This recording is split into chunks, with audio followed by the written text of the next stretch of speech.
Bijouterie Pantso mividy volamena, mivarotra sy manamboatra firavaka volafotsy sy volamena, sahaza ho an'ny rehetra. Manatona ao amin'ny Galerie 9 Tsaralalàna, box 8 na building complexe Ampiflou. Oui, le rire est un super pouvoir. Voilà ce que la vache qui rit défend depuis 100 ans. La vache qui rit vous présente le JT. La vache qui rit, parce que c'est meilleur de rire. Sardine Atlantique, la sardine miaraka tsara amin'ny sakafo tiana rehetra. Sardine Atlantique, manolotra anao ny le JT.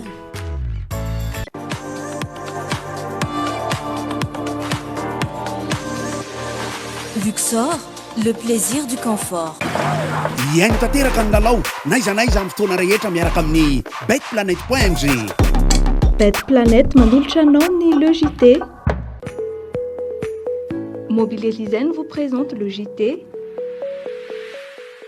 Mobilier Design, la qualité, la réalité. Maman Lisa, c'est l'heure. Pâte Presto manolotra anao ny le JT. Presto, maman, coucou. Tropical zalahy, lay savony tokana, manitra ny Madagasikara. Tropical, tsara i Gasikara. Savonnerie Tropical manolotra anao ny le JT. 20 taona ny ara-dalana sy ny kojakozanany moteranao samy solobe horirika ilay fantadaza amin'ny kojakoja-piarakodia koréana sy japonais ary européenne. Tranombarotra Chamsoul manolotra anao ny le JT. Plus de force, plus de masse, 2 fois moins de cheveux sur la brosse. Faites le plein de force. Nouveau LCF Full Resist de L'Oréal Paris. Nous le valons bien. Kubai, be otrikay, mety ho andrety. Kubai, 10 ariary ny fonosana. Arofo ny tenanao, arofo koa ny hafa. Kubaen manolotra ho anao ny le JT. Les dernières actualités avec le JT et la carte Visa Mvoul. La carte Visa Mvoul, une carte internationale, sans engagement, sans compte bancaire. Le monde entier accepte Mvoul.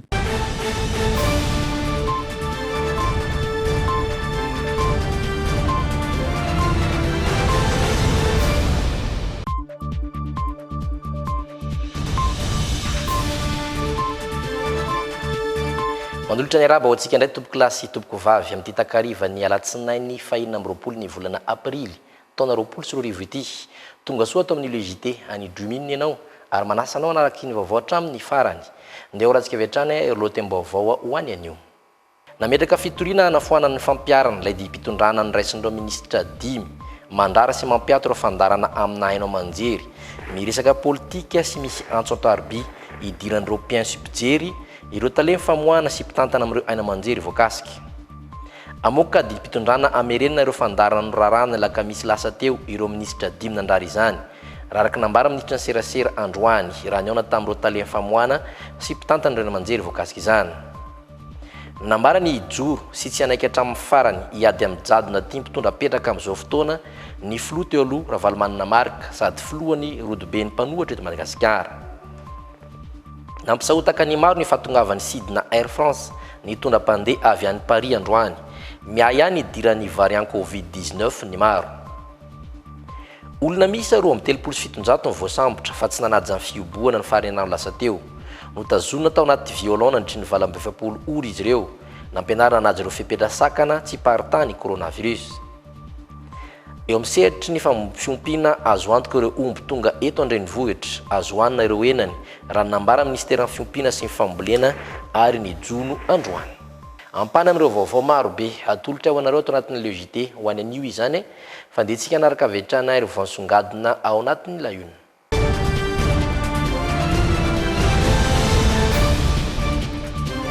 Ny pejy politika no bantoerana betsaka ato anatin'ny layona ho antsika anio fangatana misy roa mazava tsara no napetraka ireo aina manjery tsy miankina sasatsasany teny amin'ny fitsarana amin'san'ny ady amin'ny fanjakana androany. Ny voalohany dia mitaky ny anafoanana tanteraka ilay fanapakevitry ny ministera 5 nampiato ny fandarana ara-politika eny anivon'ireo aina manjery tsy ankanavaka nivoaka ny 20 aprily lasa teo ary ny fangatana fampiatoana fampiarina izany izay efa natomboka ny zoma lasa teo. Tafapetraka somatsara araka izany ny fangatana ary rano lalàna dia tokony afaka noho ireo fandarana eny manjery mandrapivoaka ny didim-pitsarana araka ny mpisolovavana izy ireo. Tena toerana mitatra vaoantsika Ianara Barso sy Kasambola mana. Marobe ireo fandikan-dalàna hita tamin'ilay fanapahan-kevitra noraisin'ny ministera 5 ny 12 aprily 2020 lasa teo mahakasika ny fampiatoana ireo fandaharana ara-politika eny anivon'ny haino aman-jery hoy ny mpisolo vava ireo haino aman-jery tsy miankina. Nametraka fitoriana teny anivon'ny fitsarana misahana ny ady amin'ny fanjakana araka izany ireo haino aman-jery tsy miankina sasany toy ny ABC, Real TV, MBS izay manohitra izany.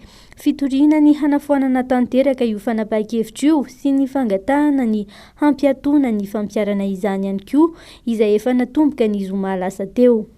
Ka ity arrêté interministériel izay manafoana ny fandaharana sasatsasany ao anatin'ny haino aman-jery maro samihafa. Eo ihany koa ny fanafoanana ilay fandaharana izay miendrika adevitra politika dia manitsakitsaka an'izay zofototra nanan'ny olona tsirairay, zofototra haneho hevitra, zofototra hieritreritra, zofototra ampiseho zany anome vaovao, zofototra hilaza vaovao sy hitady vaovao. Ireny zavatra rehetrarehetra ireny dia tsy voatsy tamin'ny fanaovana anty arrêté interministériel. Dafa petraka somatsara araka izany ny fitoriana izay niraisan'ireo haino aman-jery tsy miankina ireo anko maraina. Araka ny lalàna hoy hatrany ny mpisolo vava azy ireo dia tokony ho afaka manohy ny fandaharana ireo haino aman-jery mandra-pivoaka ny didim-pitsarana mamaly ireo fitoriana napetraka ireo. Ny lalàna feny aty amin'ny Cour suprême sy ny Conseil d'État sy ireo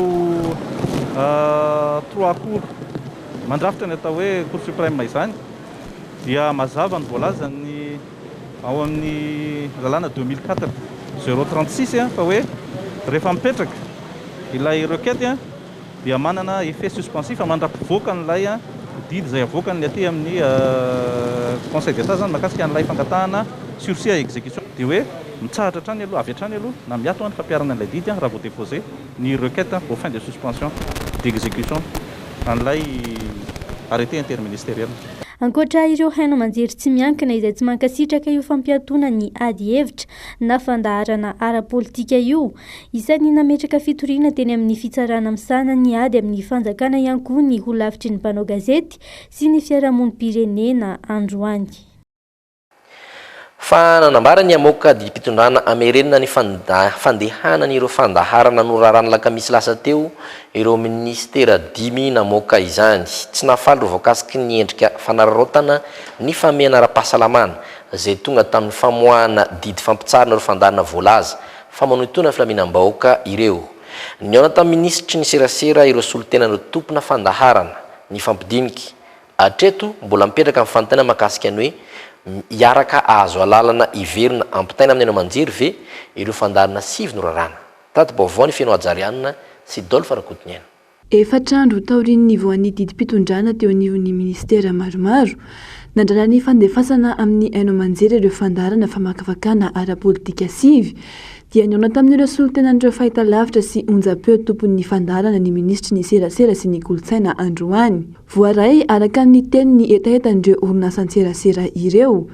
Ny fampidinika izy ireo androany ary nisy ny fanapahan-kevitra noraisina. Voarainay ny atao hoe etaeta sy ny antso nataon'ireo tompona haino aman-jery isan-karazany indrindra moa zany amin'ny hoe mangataka ny amerenana ny fandaharan'izy ireo satria ny fandaharan'izy ireo tsy misy fanohitohinana mihitsy ny filaminam-bahoaka, tsy misy ny ataontsika hoe sanatria anozongozonana ny firaisampirenena na andranitana zany hiteraka korotana sy ny sisa izay tena tsy ilaitsika amin'izao ady zao. Ary ny fitondram-panjakana dia hoe fitoniana ny ilaina ka mbola efa hatramin'izay ry zareo tsy nanao an'izay ka tokony tsy voakitiko ao anatin'ilay fandaharana ao anatin'ilay fampiatoana zany natao mandritra an'izao état d'urgence ao ary mbola mametoko ry zareo hoe tsy ry zareo mihitsy nandeha hanao an'izany fanohitohinana izany na sanatria andika ny voalazany lalàna velona. Dia nanoloana an'izay dia nambarako tamin'izy ireo hoe voaray izay taratasy izay ity moa ny taratasy izay nentin'ny zareo angambany miaraka mahita an'ity tsika voaray izay fangatahana taratasy hoe fangatahana ny famerenana ny fandaharana amin'ny haino aman-jery izay andreketany dia rehefa voaray izay taratasy izay dia avy amin'ireo organe de presse samihafa ireo dia Anapa-kevitra zany ny tenako a rehefa nifandinika tamin'ny ministra namana hafa zay signataire an'ilay zay manasonia an'ilay décision interministérielle tamin'ny 2020 ny volana avrily hoe hanao décision interministérielle vaovao zany a ary esorina ao anatiny izay ataontsika hoe fandrarana izay zany ary ho hainao manjery ireo taorinan'izay fampidinena sy ny fanomezan-toky sy ny ataontsika hoe fifankazaon-dresaka tsara hoe tsy anatina lôzikana fanakorontanana mihitsy tsika. Tsy nanambara ny andinidiny mahakasika ity didy vaovao avoaka ity ny ministra teto. Ireo fandaharana sivy rehetra niaran'ny fandrarana avy no iverina andeha ary manomboka oviana izany. Nokan'ireo manjery sy mpanao gazety na tsiary voageza sy voatoitoina ny fanjakana, voalaza fa manaharoatra be fahatany ny mahameana ny firenena ka lasa mandray fanampahan-kevitra mbola tsy hita tany amin'ny firenena demokratika hafa. Voatoitoina ny fahalalany asa fanaovan-gazety sy ny demokrasia, hoy ny lafitry ny mpanao gazety rantona fomba fijery androany. Taoriny fampitsarana ny fandaharana misy adevitra politika. Misy esesy koa andanin'izay ny fanambarana nataon'ireo firaisamonim-pirenena samihafa. Tsikatra fa mitovy ny antsoava ataon'izy ireo satria samy tsy mankasitraka ny fanapahan-kevitra noraisan'ireo ministera 10 momba ny fampetona ny fandarana misy adevitra politika sy andraisan'olom-pirenena anjara izy ireo. Mbola voahaja eto Madagasikara ve ny tantandalana? Isan'ny fanontaniana napetraky ny olafitry ny mpanao gazety io. Ny OGM izay mahatsapa fa voatoitoina ny asa fanaovan-gazety, voatoitoina ny demokrasia. Antony mahatonga ny birao ny OGM tonga tety amin'ny filan-kevim-panjakana, mangataka ny hanafoanana ny fanapahana noraisin'ireo ministera 10 mikasika ny fampitsaharana ny fandaharana miisa 5 misy adihevitra politika sy andraisan'ny olom-pirenena anjara. Tsy aleo ve mihaino ny feo rehetrarehetra ahafahana mandray fanapahan-kevitra. Rehefa jerena mantsy ilay onjam-peo sy fahitalavitra ajanona dia maneho ny hevitra maro lafy pluraliste mba hoy ny teny frantsay, zany hoe tsy feo an-dakolosy tokana na feon'ny manjaka tokana no henonao fa mba miheno ny feo samihafa amin'ny alalan'ny onjam-peo sy ny radio ny olom-pirenena. Ny antony dia tsotra, mba ahafahan'ny olom-pirenena mandray fanapahan-kevitra ny anton'izany. Satria ny fahafantaran'ny olona vaovao amin'ny endriny samihafa, ny adevitra amin'ny endriny samihafa dia tsy voatery ampitovy hevitra ny olom-pirenena na ny mpitondra fanjakana, dia manampy be dia be amin'ny ady amin'ity valana aretin'ity raha ny fijerina azy. Ary mifanohitra tanteraka amin'ny voalaza ny lalam-panorenana amin'ny andinin'ny 7 sy 112 ny lalàna amin'ny feny serasera voana vozin'ny ministera amin'izao fotoana izao sy ny fanambarany iraisam-pirenena ho an'ny zon'olombelona ny andinin'ny 712 manokana. Iny fanapahan-kevitra iny. Nitsikera ny fampiaran'ity didim-panjakana niraisin'ny ministera 10 ity ihany koa ny sefafi sehatra fanaraha-maso ny fiainam-pirenena. Sokajian'ny sefafi ho fanitsakitsahana ny zo fototra maha-olona dia ny zo ahazo vaovao. Raha tsy izany tsy afaka mandray anjara amin'ny fiainam-pirenena ny olom-pirenena. Hany ka lasa toy ny endrika didy-jadony izany ary lasa tsy tanteraka intsony ilay hoe ny hevitry ny maro mahatakadavitra. Manohitra ilay fivoizana hevitra tokana, manohitra ny didy-jadona ihany koa ity fanambarana nataon'ny firaisamonim-pirenena ity. Ho azy ireo tsy natao hosakana amin'ny fahasamihafan'ny hevitra ny fampiarana ny amiana ara-pahasalamana ary ny fanapahan-kevitra tahaka izao no zary lasa mampandamoka ny ady amin'ny Covid sy mamparefy ny demokrasia eto Madagasikara. Amin'ny alalan'ity fanambaran'ity kosa no nanehoan'ny APM antoko politika madio ny ahany amin'ny mahatanitandalana ny Madagasikara. Taorin'ilay fanapahan-kevitra mandidiny ampitsarana ny fandaharana maneho taratra faneho-kevitra ara-politika amin'ny haino aman-jery. Tandindondoza ny demokrasia hoy ny APM satria nokitiana ny fahalalana maneho hevitra. Inina itsahana ny lalàna fototra noho ny antony tsy mazava loatra amin'ny olom-pirenena ho iatran'ny APM. Tsindrin'ny antoko politika madio nefa fa sady tsy mahasoa ny firenena izany andaniny no vao maika mampitombo ny tsy fahatokisan'ny olom-pirenena, ny mpitondra sy ny mpanao politika amin'ny ankapobeny. namoaka fanambarana ihany koa androany ny antoko HVM fa manameloka tanteraka ny fanapahan-kevitra izay miendrika jadona manoloana ny fampetona ireo fandarana ara-politika sy antsotaroby amin'ireo aina aman-jery maro manerana ny nosy toeriny ty antoko ity zany satria ambarany fa fanitsakitsana ny zo fototra anano ny olo-pirenena ny aneo hevitra sy azo vaovao ny andinindin'izay ary no arahantsika. Manoloana ny fanapahan-kevitra anoraisy ny ministera 5 ny 12 aprily 2024 mahakasika ny fampiatoana ireo fandaharana ara-politika sy ireo izay misy antso antaroby amin'ireo haino aman-jery maro manerana ny nosy. Ny antoko HVM dia nanao fanambarana fa manameloka tanteraka ny fanapahan-kevitra izay miendrika jadona sy ny fanitsakitsahana ny lalàna velona mifeny ameana ara-pahasalamana araka ny voalaza ny 120 ao amin'ny lalàm-panorenana. Toerin'izy ireo ihany koa ny fanitsakitsahana ny zo fototra nanan'ny olo-pirenena haneho hevitra sy azo vaovao izay mampiembotra ny demokrasia. Tsy tokony afenina amin'ny alalan'ny fanampenam-bava ny vahoaka ihany koa hoy ny antoko HVM ny tsy fahombiazan'ny mpitondra amin'ny ady atao amin'ny valan'aretina COVID-19 amin'ny endriny vaovao. Ny hameana ara-pahasalamana dia tsy natao hery famoretana ka amitehana ny soatoavina demokratika sy ny fanjakana tandalana. Manamafy ny fanambarana efa nataon'ity antoko ity hatramin'izay izao toe-javatra izao raha ny voalaza hatrany. Efa tonga amin'ny fetra tsy azo leferina intsony ny malagasy miaina anaty fahoriana sy taintainana lalina isan'andro ny vahoaka amin'izao fotoan'izao ka ilaina ny fisian'ny ady hevitra amin'ny haino aman-jery izay fitaovana isian'ny mangarahara amin'ny fitantanana ny raharaham-pirenena. Noho izany, mitaky ny fanafoanana tsy misy fepetra io fanapahan-kevitra noraisy ny fanjakana io ny antoko HVM. Miantso ny malagasy rehetra ihany koa hijoro hiady amin'ny didijadona mitady oropaka eto amin'ny firenena ary hitaky ny ara-dalàna sy ara-drariny ao anaty fankatoavana ny soatoavina malagasy. Ary farany amin'ny pejy politika makasika izay vaovao izay nanao fandarana manokana androany ny filoha teo aloha Ravalomanina Marika sady lehibe mipanohitra no filohan'ny RMDM namaoboasany makasika ilay didimpanjakana mandrara sy mampiato ireo fandarana ara-politika amin'ny haino aman-jery maromaro nolazainy fa tsy ho voatapim-bava izany ny mpanohitra ary nampanantena n'ireo mpanaradia azy izy fa hisatrany ny hevitra ahafahan'izy ireo mifampita vaovao marika ny tsy fisiana demokrasia eto Madagasikara izany hoy hatrany izy. Vaovao eo amindrina tsara ny misy Razafinjatova. Nosokajia ny filoha teo aloha Ravalomanina Marika sady filohan'ny rodobe mipanohitra eto Madagasikara ho fanampainam-bava ireo mpanao politika sy vahoaka malagasy tsy ankanavaka. Ny didim-pitondrana niraisinao minisitra 5 nandara sy nampiato ireo fandarina amin'ny resaka politika sy misy fidirana amin'ny antso antaroby misy asivy amin'ireo haino aman-jery tsy miankina maromaro. Mifanohitra tanteraka amin'ny tokony ampiarina amin'ny amena ara-pahasalamana ny fepetra niraisin'ny fitondrana amin'izao fotoana hoy izy. Nareo ve dia mino?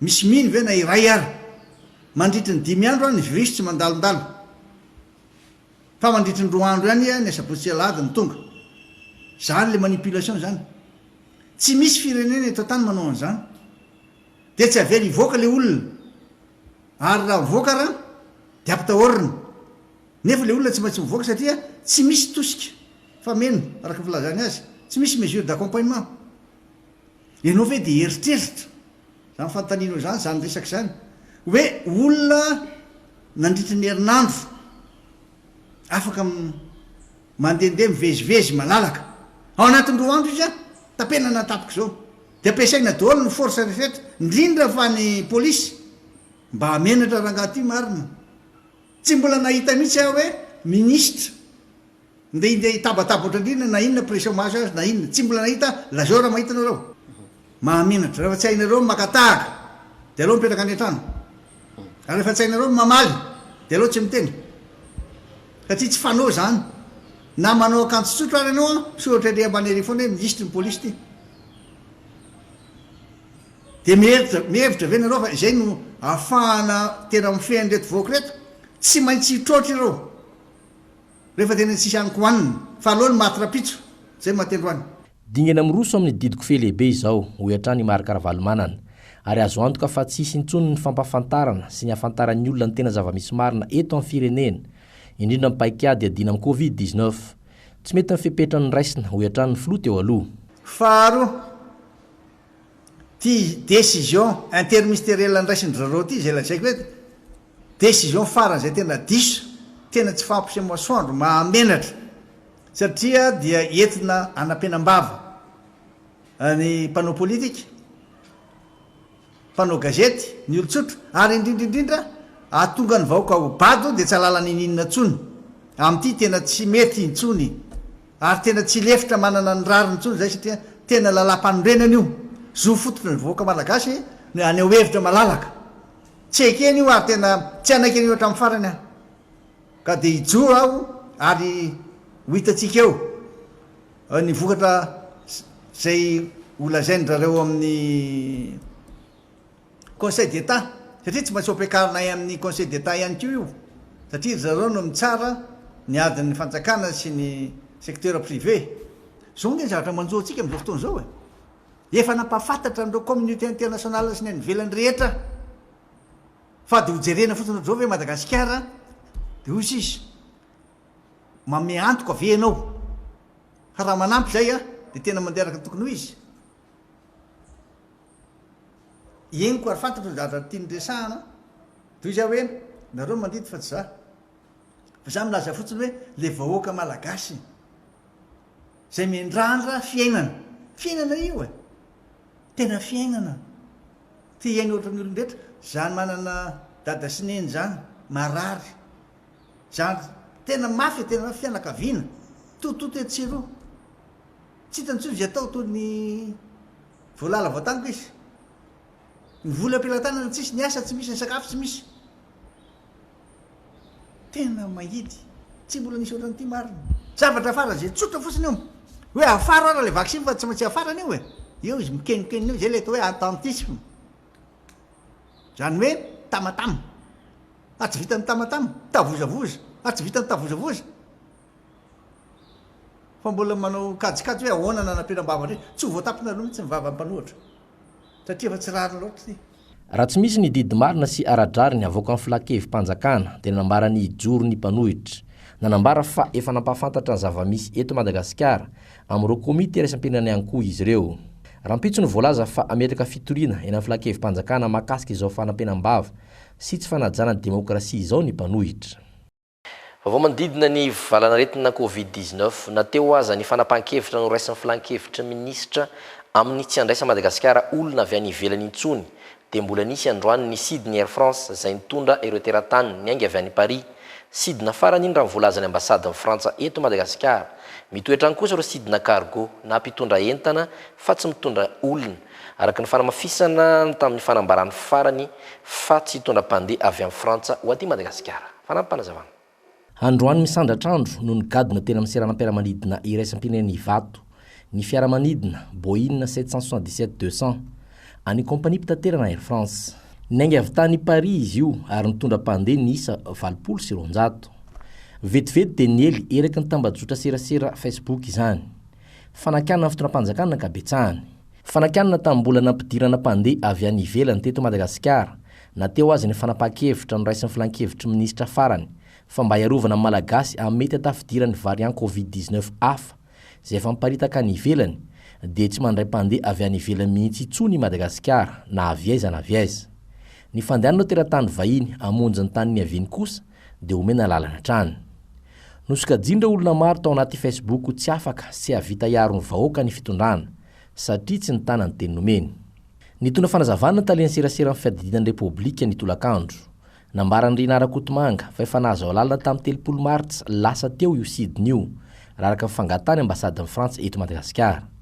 efa teny nomeny izany ka tsy maintsy notanterahana ho hiatrany publication tao amin'ny Facebook ity ankilan'izay dia efa namoaka fanambarana ihany koa ny ambasady ny Frantsa eto Madagasikara ny 20 Aprily lasa teo fa mitohy-hatrany ny fampodiana ireo teratany frantsay karakarain'izy ireo saingy no filan-kevitry minisitra dia tsy hitondra mpandeha izy ireo miainga avy any Paris voalaza koa fa ino ny sidina farany hitondrany Air France olona iainga avy any Paris mbola izy kosa ny sidina Air France andalo La Réunion avy any Asie toa ny Inde ka hitondra mpandeha higadony ny Ivato ny alakamisy ho avy izao mahakasika ireo mpandeha tonga androany dia tokamonina amin'ny hotely Ibis sy Novotel ireo mpandeha 700 mandra-piandry ny fitiliana natao azy ireo teny ampatongavana teny Ivato entitra ny fepetrany raisin'ireo mpitandro ny filaminana nandritry ny andro ny fioboana ny sabotsy sy ny alahady lasa teo saingy mbola maro ihany ireo tratra tsy nanajy izany araka ny antotanisa voaray olona misa 7 no voasambotry ny polisy pirenena teto Antananarivo ny sabotsy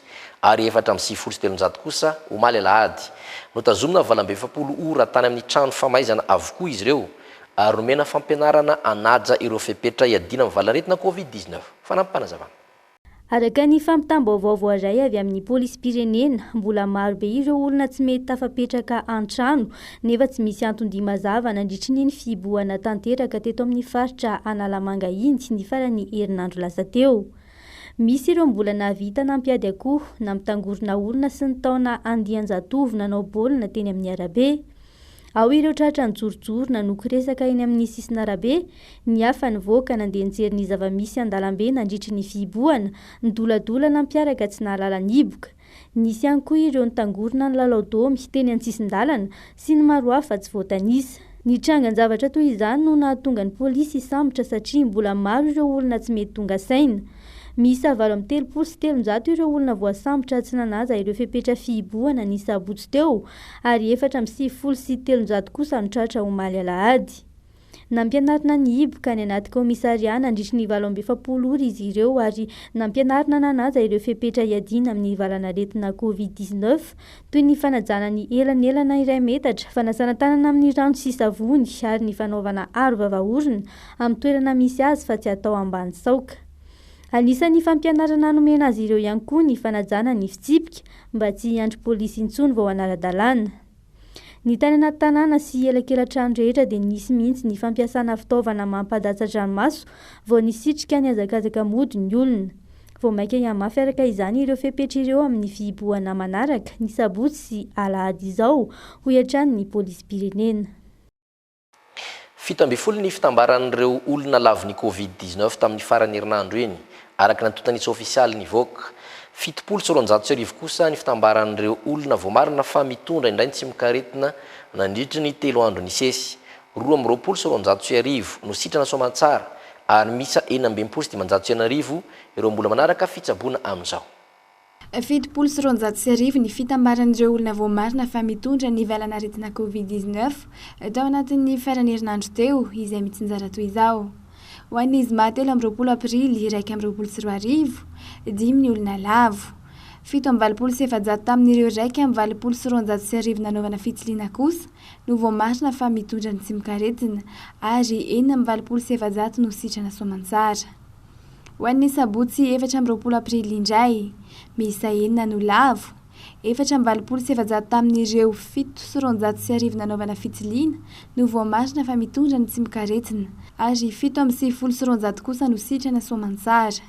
Misa 7 ny tranga vavao tamin'ireo olona misa 5 nanaovana fitsiliana ny 5 aprily 2024, 9 no maty ary 7 kosa no sitrana soamantsara.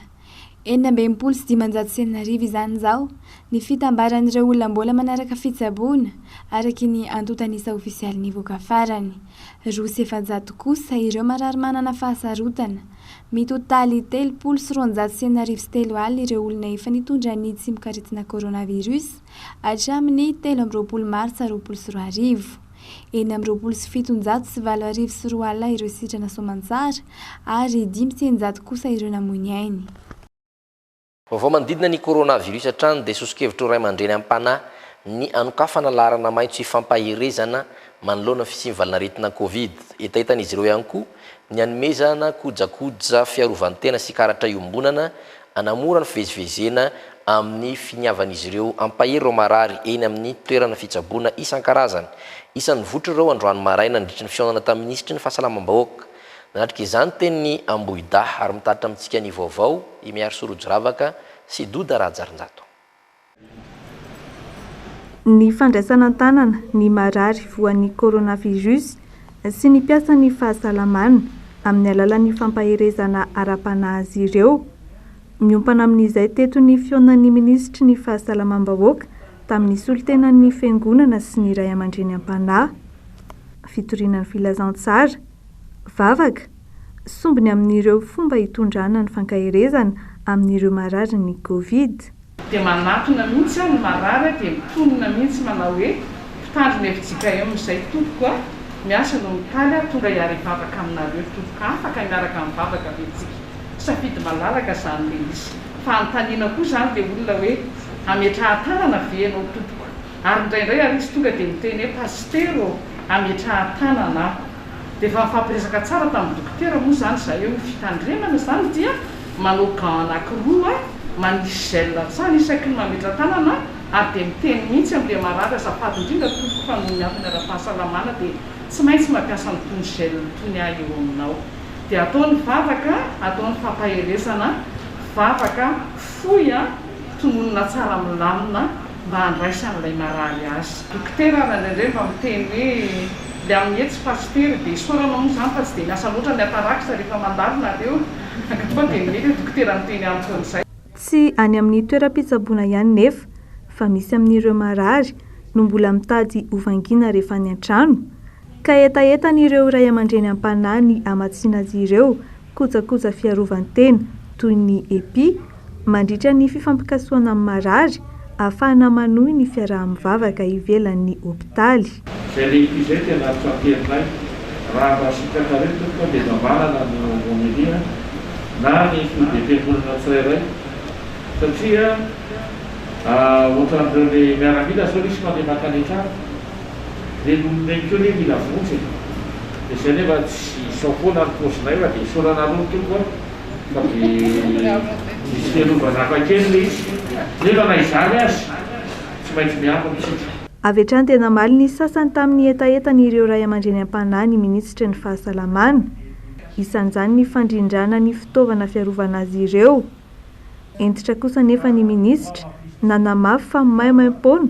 no anatanterahana ny asa fankahirezana ny marary ny covid ty ankehitriny tsika dia ao anatin'ny ameana ara-pahasalamana ary tena ady hoe mafy ny ataontsika ombenombeny dia eny ny olona izay eo moa ny fandraisana an-tanana ataon'ny fanjakana malagasy ny amin'ny fanafody sy ny sisa izay makasika kokoa ny amin'ny ara-batana tsy adiny koa nefa ary be dia be ny fangatahan'ny olona amin'ny fandraisana an-tanana eo amin'ny lafiny ara-panahy mariana fa ny fanoratenan'zareo dia tena maimaim-poana mihitsy le izy araka fanambarana to ary amafisiny zay satria misy fandaminana zany mba tsy siny koa zany reo mpisantoko satria fatatsika fa misy manararoatra foana zarehetra zay atao marina fa misy foana ny lesoka kely etseroa ary reny dia eninay avokoa rehefa rainy fitarainana reny ary dia miezaka fitanafanjakana amin'ny alalany misy tena fahasalamam-bahoaka manarina anyreny ankoatry ny karatra famantarana iombonana anamorana ny fivezivezeny ireo ray aman-dreny am-panahy amin'ny fanatanterahany asany sosikevitra nyvoaka teto ihany koa ny anokafana laharana maitso ifampaherezana sy ifampitondrana am-bavaka ahafahana mavetaka an'izay anatin'ny fotoanany foy dia ho afamitaka amin'ireo olona izay te na ray aman-dreny am-panahy zany na ihany koa ireo vondron'olona izay te hanampy am-panahy. Telopolo isan'andro eo ny ray aman-dreny am-panahy mifampizara mitety ireo hopitaly mandray an-tanana ny mararany coronavirus ary hitatra any amin'ny CTC sy ny hôtely natokana handray covid zany taoriny dinika teto Ambohida. Mariana fatalohan'izao efa nisy ihany koa ny dinika niarana tamin'ny psikologa ahafahana manamafy ny tantsorika enti manohana ireo ianjadiny ny fahaketra-tsaina manoloana ny covid. Ary iny mitonantsika amin'ny maresaka iraisam-pirenena any Inde roa tapitrisany tranga vaovao tao anatin'ny herinandro monja tany an-toerana tafakatra 2 mahery ireo tratra ny fahafatesana ihany koa sy ny taham-pahafatesana voarakitra isan'andro any Inde amin'izao mirongatra izay tsy izy ny valinaretina any an-toerana tsy maraka tsony ny toeram-pitsaboana sy ny fanafody. Inde amin'izao no firenena miatrika krizy ara-pahasalamana goavana indrindra maneran-tany manoloana ny coronavirus efa miela amina firenena hafa ihany koa nefa io endrika vaovao ny covid-19 ao Inde io. Dévasté. Mivelapatra iny an-dalambe ireo razana feno hipoka avokoa ny hopitaly rehetra misy aza mandrindry baravarana mihitsy tsy maharaka ny mpitsabo ny fanafody fa indrindra ny oxygène izany no tranga hita ao Inde vokatry ilay endrika vaovaon'ny Covid-19 amin'izao. Mahatratra 3 alina sy 3 hetsy ny tranga voamarina tao anatin'ny 420 ora. 12,740 kosa no lavo. Tao anatin'ny herinandro monja, tafiakatra hatramin'ny 2 tapitrisa be izao ny isan'ireo tranga na marary voarakitra. Niakatra hatramin'ny 8,500 zany ny tahany marary. Manodidina 2,000 mahery hatrany ihany koa no maty. Nanokana toerana andorana ireo razana lavin'ny Covid-19 ny ao an-toerana. Amin'izao anefa, efa tsy maharaka intsony na ny kitay ampiasaina amin'izany aza. Ao New Delhi renivohitry Inde no tena lasiby hatramin'ity tranga ity. Na izany aza, miely amin'ny faritra maromaro ao Inde ihany ny valanaretina. No tanana hiatrika fieboana ihany aloha ny mponina ao an-toerana amin'izao mba hifehezana ny fianaka ny valanaretina fa indrindra ny toeram-pitsaboana izay efa tsy maharaka intsony. Tsy ahivina fa tsy ny variant tsotra intsony ity hita ao Inde ity fa efa avy roeny noho ilay variant sud-africain ny heriny izay antsoina hoe B1617 mahery vaika kokoa ary ankavitsina foana ny olona manana hery fiarovana matohitra azy. Na ny vaksiny aza dia toa tsy mandaitra intsony amin'ity tranga na Covid-19 vaovao ao Inde ity. Efa hitany amin'ny firenena hafa ihany koa izany ankehitriny. Ny ao Belgique izay niparitaka avy tamin'ny alalan'ilay mpianatra 20 tao Paris, ny antsona tao Belgique tamin'ny herinandro lasa teo. Ny maraina teo ihany koa dia fantatra fa ahitana ity endrika vaovaon'ny Covid-19 ity ao Suisse. 2 millions de nouveaux cas Covid. Mitoetrano ny fanaranao ny logité sy anasana ianao anaraka azy hatramin'ny farany ny tapany fahatelo atombotsika amin'ny pejy ny fahasalamana efa mialefa ny valanaretina Covid-19 anosy be amin'izao fotoana raha oharina amin'ny teo aloha mitoetrano nefa ny fanentanana ny amin'ny fanajandro fepetra sakana mba ho fiarovana ny rehetra hatrany nisy ny hetsika mifandraiky amin'izany natao ny ben'ny tanàna tany an-toerana maro ny tombony azo ny mponina ny amin'ny fanarahana ireo fepetra sakana ireo raraka ny nambara.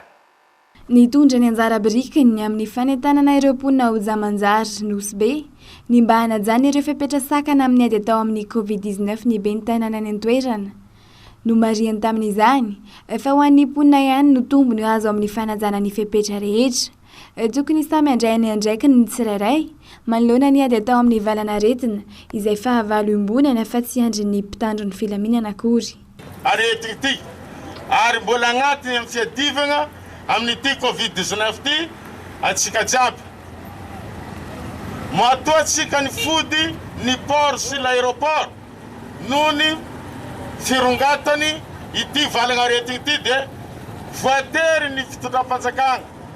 Nampilaza amintsika ny filoham-pirenena fa mihiboko ny distriky na commune urbaine nosy be ity noho ny valanaretina Covid-19. Ka eto mampilaza amintsika hay fa satro ny velotegnatsika nandritra taogna raiky ary nahay mafy ny fijaliagnatsika ato agnatin'ny commune urbaine nosy be ity. Kenavy moa zany ihany nanokagna andra ndikoragna amintsika ato faritry ny jamanjary. Samia tonga saigna atsika jiaby. Haiko fa samy misy kasibosy aby atsika jiaby izy io satria nahita reto mpitandro filaminagna reto magnapetaka mahita gendarme sy policier municipal zay efa magnano. Atsika tsy mila matahotro gendarme lafinio sy matahotro police municipal, atsika tsy namaky tragno tsy nangalatra fa areto io mila atahoratsika avao fa fahignina atsika tsisy faharoeny. Rehefa voa eo amizay atsika manegny manjary tsy tsara. Samby miezaka atsika magnambara vatsikagny zay tsy naharegny mba entagnitsika. Zany hoe eto eky tsy voatery zay mpitandro fanjakagna no hagnambara olo jiaby. Fagnambaragna ho an'olo jiaby ny atao eto fa anjara atsika tsarakaraiky agny no mandra andraikitra. Naneo fankasitrahana ny hetsika nataon'ny ben'ny tanàna ny ankabeazan'ny mponina tao nosy be. Ankoatry ny fanentanana moa, nisy ny fizarana ary vava-orona ho an'ireo olona tonga nanatrika ity hetsika androany ity. Nisy fizarana ben'ny tanàna kasibosy eto jamanjary fisoragna avy amina ovahoaka zegny amin'ny fizarana kasibosy. Tolorana fisorana feny fankasitrahana ny ray aman-dreny ben'ny tanàna Tetokosobe izay miezaka tokoa araka izay azo natao mba hiarovana ny vahoaka tsy partany ity coronavirus ity. Isan'ny hetsika lehibe dia ny fagnentagnana ny vahoaka samy hafa izay nivory teto ary nagnazava ny faharatsian'izany aretina izany. Tsy vitan'izany ihany fa nizara kasibosy ho an'ny tsirairay sambatan'olona izay tonga eto.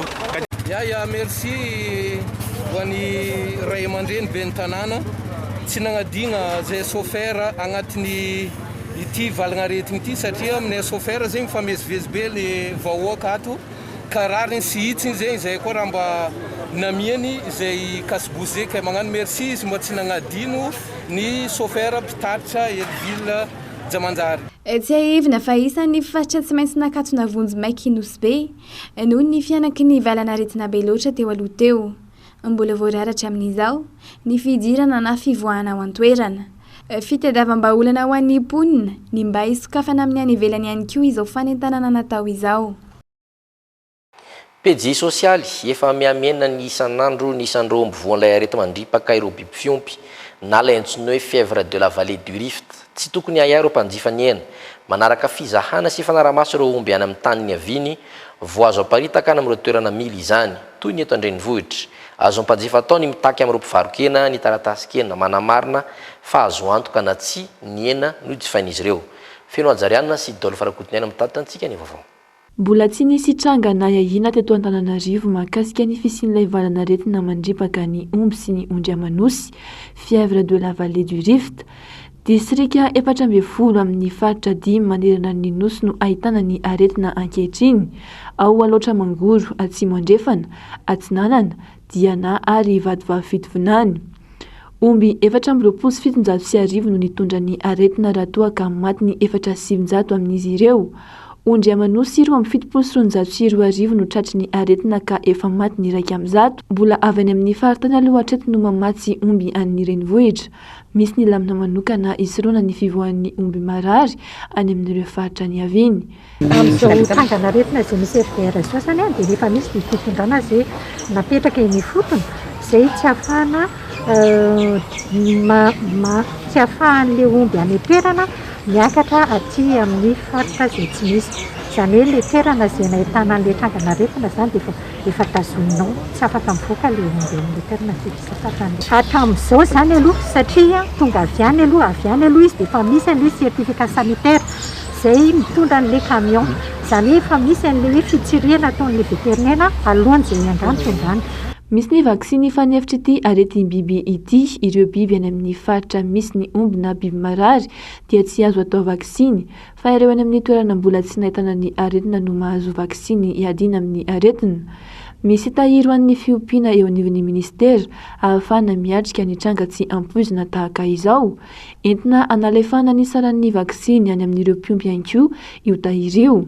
Imasoana ankehitriny ny fanaraha-maso ireo omby, drafitra mampiasa ny digitaly no apetraka. Manomboka izao ny tapany atsimo rehetra dia ametrakitsika ny atao hoe boucle infalsifiable électronique.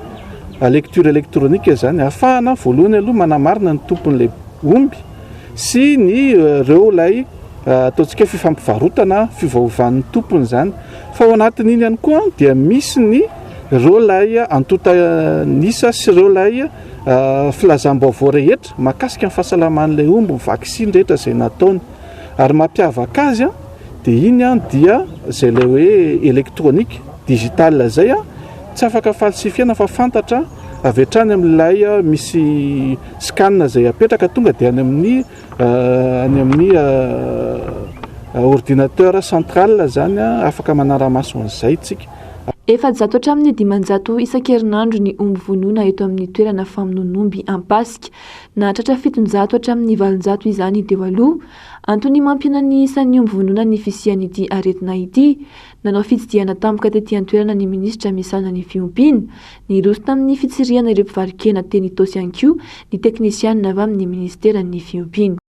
Ary farany vaovao avy anivon'ny komina Ambonivohitra Tomasina ho fanatsarana ny tanàna sy fiarovana ireo mponina sy ny fananany dia nametraka sampany mpamonjy vona ao amin'ny boribory Nanjoma ny fiadidiana ny tanànan'ny Tomasina izay nitarihan'ny ben'ny tanàna Rakotonirina Nantenaina. Nahazo fiara iray fanampiny rahateo ny sampana mponjy vona any komina Ambonivohitra Tomasina. nanangona ny vaovao ny mpanao gazety nay nantoerana Remy Prudence eo amin'ny rindra-tsary ny Doda Rajarinjato.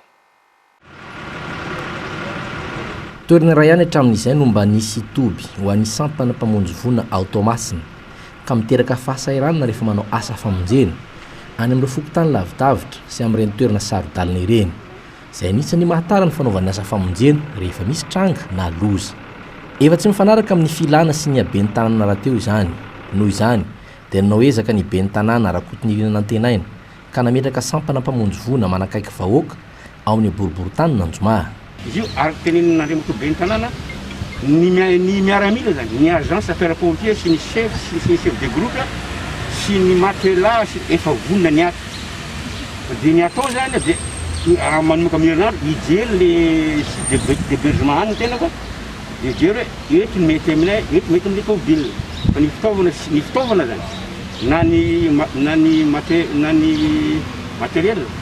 na ny tolombelona efa vonona aton'ela ny commune urbaine Tomasina fa dia nisy kafonandro mafety andro rano izy voatafavoaka ary misy magnantegna za fa tsy tirery ary mbola misy ireo malala tagnana eto mety afaka manampy ny commune urbaine Tomasina.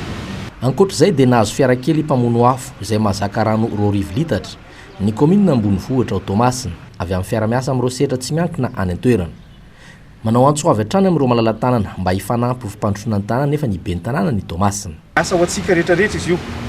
Raha sanatry mivava ohatra misy may any amin'ny faritra Nanjomaha dia efa tonga aloha zany io camion io mandrapatonga nyreto camion izay lehibe reto. Zay zavatra zay zany manamora ny intervention ao anatin'ny famonjena voina izay misy ato anatin'ny commune urbaine Tomasina.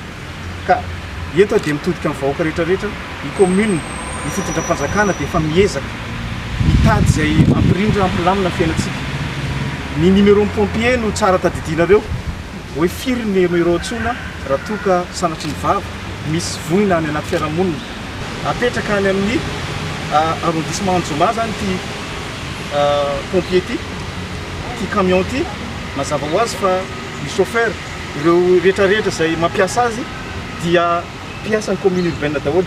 Carte grise moa dia amin'ny commune urbaine fa noho ny fiara-miasa antsika amin'ny société Anjavidy satria zareo manana asa izay mora mirehitra koa ny Anjavidy dia ao zany izy fa kosa zany raha vao misy intervention dia vonona ohatran'ny favononany eto amin'ny camp foibe eto zany ny ty camion anankiray ty.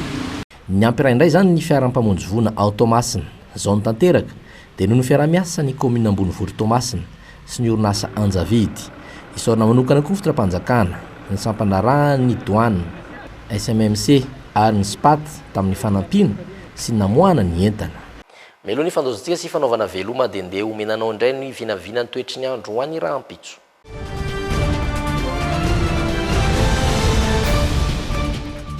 Novinavinainy ny mpamatiny toetrandro isy rahona matevina andrakotra ny Madagasikara Rahampitso ka hitondra atsika sy herika manify ny tapakandro ariva isan'izany amin'ny faritra Diana Sava ao amin'ny faritany Natsaranana izay voalaza fa ifandiminy raona sy masoandro ary isy herika manify ny takariva aridina hatramin'ny 20 sy 4 degré Celsius ny maripana ambany indrindra amin'ireo faritra roa ireo.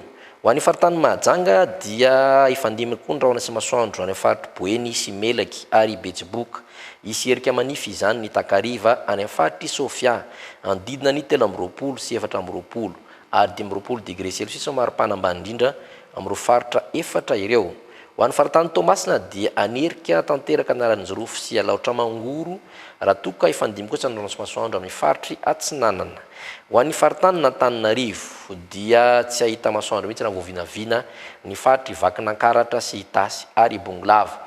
Ifandiminy kosa ny raona sy masoandro aneto amin'ny faritra Analamanga ho tonga 12 degré Celsius maripana ambany indrindra any Vakinankaratra, 19 ho Analamanga sy Itasy ary 17 degré Celsius amin'ny faritry Bonglava. Ho an'ny faritany ny Fianarantsoa dia isy herika manify ny takariva amin'ny faritry Vatovavy sy Atsimo Atsinanana. Ifandiminy kosa ny raona sy masoandro ho any Moromamy sy Orombe ary ho maloka tanteraka any amin'ny faritry Matsiatrambony ary farany faritany Toliary voavinavina fa dia tsy ahita masoandro ihany koa ny any amin'ny faritra Atsimo Andrefana ifandiminy raona sy masoandro ho any Menabe sy Androy isy herika manify kosa izany any amin'ny faritry Anosy. ankasitrany feno ny fanarahanao ny logité hatramin'ny farany ho any androany fanomezana fotoana ho any rampitso ndray mametraka mandram-peona indray ry tompoko lasy tompoko vavy.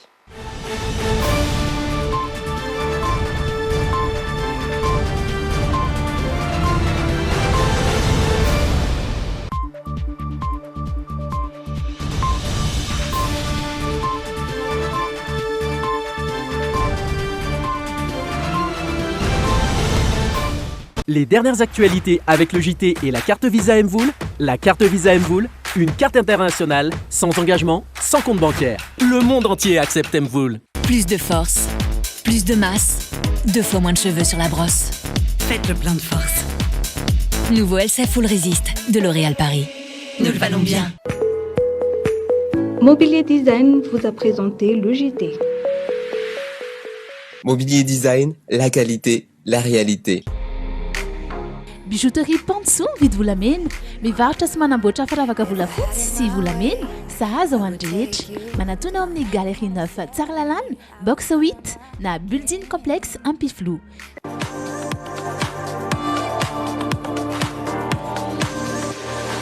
Luxor, le plaisir du confort. 5 taona ny rahadalana sy nikojakojana ny moteranao samsolobe oririka ilay fantadaza amin'ny kojakoja-piarakodia koreana sy japonais ary européenne. Tranombarotra Shamsoul manolotra anao ny Le JT.